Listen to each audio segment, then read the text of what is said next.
The front door flew open. The sound hit like a gunshot.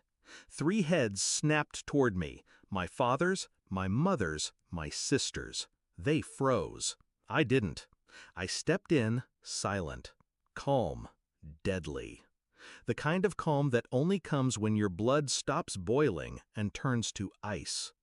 Because 2 hours earlier, while my grandfather fought for his life in ICU, they drained $1.2 million from my account.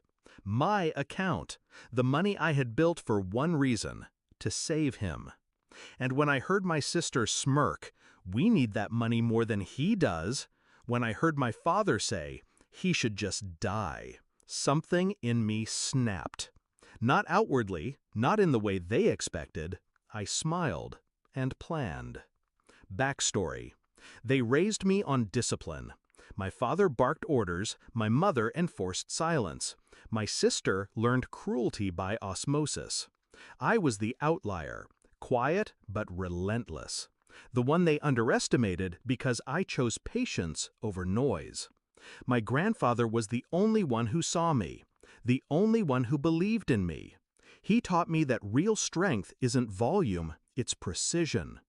So when he collapsed and I moved heaven and earth to fund his treatment, I thought maybe, just maybe, they'd stand beside me. Instead, they gutted me. Hashtag discovery of betrayal. The first clue came from the bank alert. At 3:12 a.m., the transfer appeared. I didn't panic. I didn't cry. I logged in. I traced the routing. I saw the destination, a family account I was conveniently excluded from. They didn't even mask it. That was their arrogance. And arrogance is a weakness. I exploit weaknesses. Hashtag shift in mindset. Most people, upon betrayal, explode. Not me. I went quiet. I replayed every lesson my grandfather ever whispered. Control the board. Don't show your move until it's checkmate. So I plotted. They wanted my money. I'd let them choke on it. Hashtag execution of the plan. Step 1, documentation.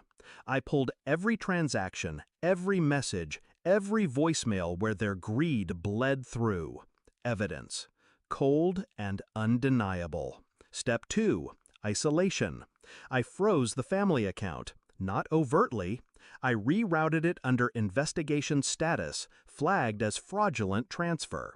Banks don't play games with fraud, especially at 7 figures. Step 3, exposure. I reached out, not to them, but to the one man they feared, their accountant. I let him discover the fraud. By the time he called them, panic had already set in. Step 4, legal trap.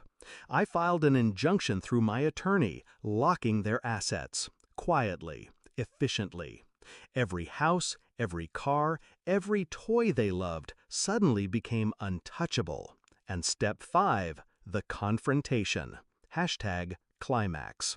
So when I opened that door and saw their smug little celebration, wine glasses, laughter, my sister's smirk, I let the silence hang. "You look pale," I finally said. My sister rolled her eyes. "It's done. Stop pretending you matter." I set a folder on the table. Inside, every bank statement, every signature, every shred of proof. Their laughter died. My father grabbed the folder, scanned, then froze. His jaw clenched. His eyes darted toward my mother. I leaned in. "You stole from me while he was dying. That was your mistake. But the bigger mistake? Leaving a trail I could bury you with." My sister scoffed, too slow to realize the noose already tightened. "You wouldn't dare." I cut her off.